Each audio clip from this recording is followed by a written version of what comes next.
Bonjour à tous, bienvenue sur À vaincre sans péril. Aujourd'hui, on est là pour la septième vidéo et aujourd'hui, on va parler de la parole donnée. Salut Anto, comment ça va aujourd'hui? Écoute, la patate, comme toujours. Je te propose aujourd'hui de parler de la parole donnée dans le business. Est-ce que aujourd'hui une parole donnée a encore du poids? Alors, je pense qu'aujourd'hui, plus que jamais, une parole donnée a énormément de poids parce que, en fait, si tu veux, on est assailli d'informations de toutes parts sur les réseaux sociaux. On est assailli de promesses en tout genre. Que le produit soit bon ou mauvais, on te vend toujours le meilleur des produits à un prix qui soit aussi doux que possible.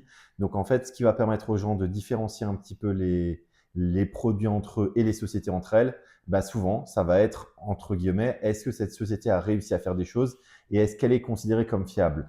Et un des critères qui permet de savoir si une société est fiable, c'est justement de savoir si dans son passé, elle a eu d'énormes couacs avec d'autres personnes ou au contraire, s'il a un track record qui est, je dirais, presque nickel. Aujourd'hui, force est de constater qu'une société qui a un track record, donc qui en fait a eu très très peu de casse dans le passé, va avoir un énorme bonus pour récupérer de nouveaux contrats. Donc je pense qu'aujourd'hui, le respect de la parole donnée et le fait de ne pas avoir trop de soucis avec ses clients est un élément extrêmement important, d'autant plus si tu travailles en B2B. J'insiste bien parce qu'en B2C, la règle peut être un petit peu différente. Donc en gros, c'est quand une fois que le devis est signé par le client, tu as un contexte qui change, que ce soit des coûts, des taux, que ce soit une problématique d'impression ou quoi que ce soit. L'idée, c'est de rester droit dans ses bottes pour pas mettre en danger le client, en fait, c'est ça? En fait, le truc, c'est qu'on est dans un univers qui est très incertain. Donc, des fois, tu vas avoir des promesses que tu as faites à un client ou que tu as fait à un prestataire qui, pour des raisons extérieures de vos deux volontés, va changer complètement en cours de route. Moi, je peux te prendre un exemple assez simple. On devait acheter une crèche il y a 4 ans. D'ailleurs, la crèche, on l'a achetée il y a très peu de temps, il y a un mois ou il y a 2 mois. Sauf qu'il y a 4 ans, à un prix donné, on était sur un taux de crédit à 1,6. Aujourd'hui, le même projet, on est sur un taux de crédit à je sais plus, 4, un peu plus de 4, si je dis pas de bêtises. Et en fait, donc c'est une légère différence, 2,4%, mais 2,4% sur 15 ans, en fait, ça te change complètement le projet. Le problème, c'est qu'on a donné notre parole à un client qui s'appelait enfin, qui s'appelle toujours Constructa. 3 ans après, donc dans un contexte qui n'a plus rien à voir avec celui qu'on connaissait, on a deux solutions. Soit tu maintiens ta parole, quitte à perdre de l'argent, soit tu décides de ne pas maintenir ta parole et donc de privilégier la simplicité, donc le fait de ne pas y aller, euh, par rapport à une promesse que tu as pu faire.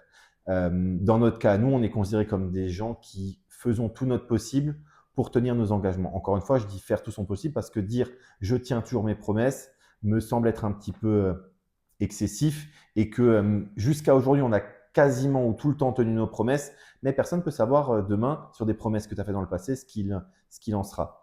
Et petite question par rapport au fait de tenir sa promesse, à part Constructa, là, est-ce que tu as déjà des projets qui t'ont coûté cher financièrement ou même humainement?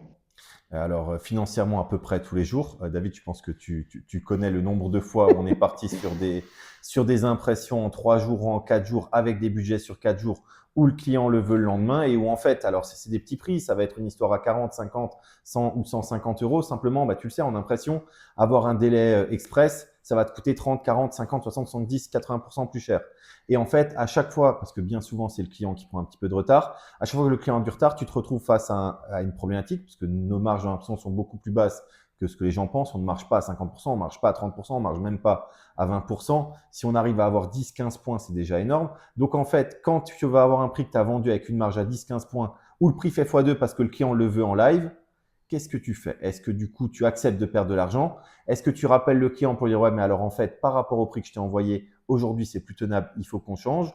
Ou est-ce que tu dis, bon, ben, tant pis sur ce dossier-là, on va perdre un petit peu d'argent, mais au moins, on va garder la relation. Donc, nous, on a fait le choix d'accepter de perdre des petites sommes à chaque fois pour essayer de conserver un client. Simplement, tu pars du principe que le client va avoir un raisonnement qui est structuré. Donc, que le client, s'il est heureux, s'il est content, il restera chez toi ad vitam aeternam. Or, on va se rendre compte dans la vie que, au fur et à mesure que tes clients changent, ou que tes clients partent, ou que d'autres personnes arrivent, il va y avoir des clients que tu vas perdre sans aucune raison, simplement parce que le client a besoin de voir un petit peu ce qui se passe ailleurs. Donc, encore une fois, c'est toujours des questions un petit peu compliquées parce que ce qui est certain, c'est que le gain, tu l'as dans ta poche et la perte, tu l'as perdu. Maintenant, ce qui se passe derrière, il n'y a pas de logique, je dirais, qui soit tout le temps la même. Et en fait, ce qui se passe derrière, personne ne le maîtrise. Ok, mais par rapport à ça, on est quand même d'accord que SwiftDAO, même que ce soit sous Easy ou sur les autres boîtes, on a quand même tendance à garder nos clients assez longtemps. Alors, c'est effectivement le choix qu'on a fait, qui est en fait d'être le plus humain et le plus honnête possible. Et c'est ce qui explique effectivement qu'on a des clients qui nous suivent depuis, pour certains, 10, 12, 13 ans, qui nous ont jamais remis en cause. Pourquoi? Parce qu'effectivement, on a des tarifs plus intéressants que les autres, on a des conditions plus souples et on tient l'ensemble de nos engagements. On est considéré comme l'agence de com qui arrive à livrer dans des conditions extrêmes et dans des conditions impossibles. D'ailleurs, quand les gens ont des problèmes impossibles à résoudre, en règle générale, c'est à ce moment-là qu'ils se souviennent qu'on existe et qui nous interrogent justement. Je rebondis sur ce que tu viens de dire en parlant d'honnêteté. Et, à propos de ça, est-ce que l'honnêteté t'a déjà coûté de l'argent en fait? Alors ouais, en plus c'est un sujet que tu connais bien. On avait un jour deux clients qui voulaient monter un site internet pour vendre des appâts pour des poissons. Et en fait, si tu veux, tout ce qui sortait de leur business model montrait en fait, si tu veux, que la vente en ligne en B2C allait être extrêmement compliquée, que les marges étaient pas top, que les prix étaient extrêmement complexes. Et donc, si tu veux, à ce rendez-vous, j'avais fait le choix de leur dire la vérité, de leur dire qu'en fait, je pensais pas que le site internet était la meilleure stratégie de com pour eux, et le site internet de vente en ligne n'était peut-être pas la pièce clé de leur édifice. Moralité de l'histoire, ils ont pensé qu'on ne croyait pas en leur projet, ce qui n'était pas le cas. Moi, je croyais en leur projet, simplement je ne croyais pas en leur manière d'aller récupérer des clients. Et cette histoire, elle est assez intéressante parce que 6 mois après, par le biais d'un ami qu'on avait en commun, ils m'ont demandé s'ils pouvaient nous inviter au restaurant. Et en fait, 6 mois après, ils nous ont appris qu'en fait, on avait été les seuls à leur dire que ce qu'ils prévoyaient de faire avait de très fortes chances de ne pas fonctionner. Ça n'a pas fonctionné. Ils ont payé leur site internet extrêmement cher, beaucoup plus cher que ce que nous, on avait budgété à l'époque.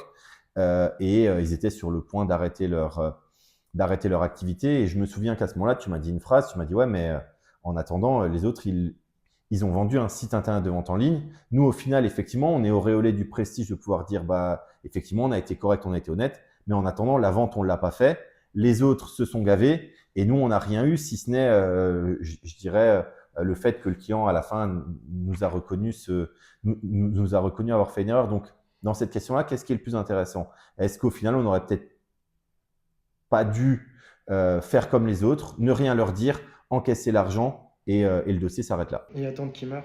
Par rapport à ça, justement, est-ce que l'honnêteté ralentit la croissance ou au contraire, ça la rend plus durable, selon toi? Ça dépend de ta perspective temporelle. Je pense que l'honnêteté à court terme n'est pas quelque chose qui paye. C'est-à-dire que si à un moment donné, tu veux faire pas mal d'argent sur un laps de temps très court, je ne pense pas que c'est en étant honnête que tu vas faire un maximum d'argent. Par contre, à moyen long terme, une fois que tu es présent sur de nombreuses années dans pas mal de domaines d'activité, l'honnêteté va te permettre d'avoir une forme d'aura. Donc, à la condition d'être multisectoriel comme c'est le cas chez nous, aujourd'hui, les gens qui nous ont fait confiance dans certains domaines d'activité nous font assez facilement confiance dans d'autres domaines qui sont absolument pas liés au premier. Tu sais que nous, on est agence de com, mais on a aussi des sociétés de travaux dans le bâtiment, on a aussi des micro-crèches, on a aussi des agences de voyage. Donc, en fait, la confiance et le fait d'avoir respecté nos engagements dans nos activités au départ fait qu'à aujourd'hui, on a des gens qui nous font assez facilement confiance dans les autres domaines. Donc, pour nous, aujourd'hui, la réponse est très clairement oui. Ok. Et dans 10 ans, tu veux qu'on se souvienne de toi pourquoi? Tes résultats, ta façon de faire du business, dis-moi. Alors, est-ce que je veux que les gens se souviennent de moi? Ça, c'est la première question. Je sais pas, j'ai pas réfléchi encore aussi loin. Je pense pas qu'aujourd'hui, si tu veux, un chiffre d'affaires représente quelque chose. Un chiffre d'affaires, c'est beau. Moi, j'ai vu beaucoup de copains qui ont fait de gros chiffres d'affaires et qui, du jour au lendemain, ont tout perdu. Donc, je suis pas quelqu'un qui trouve que le chiffre d'affaires est un très bon indicateur.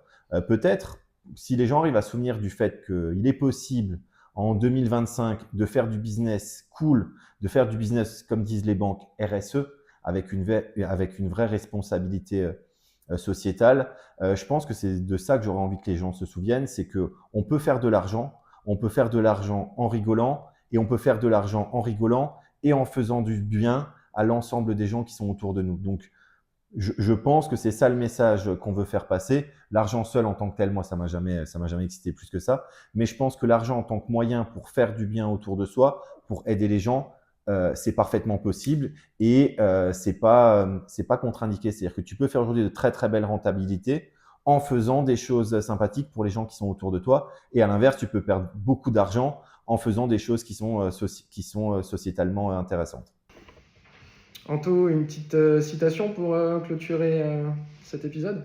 Vaincre sans péril, on triomphe sans gloire. Merci Anto, à la prochaine.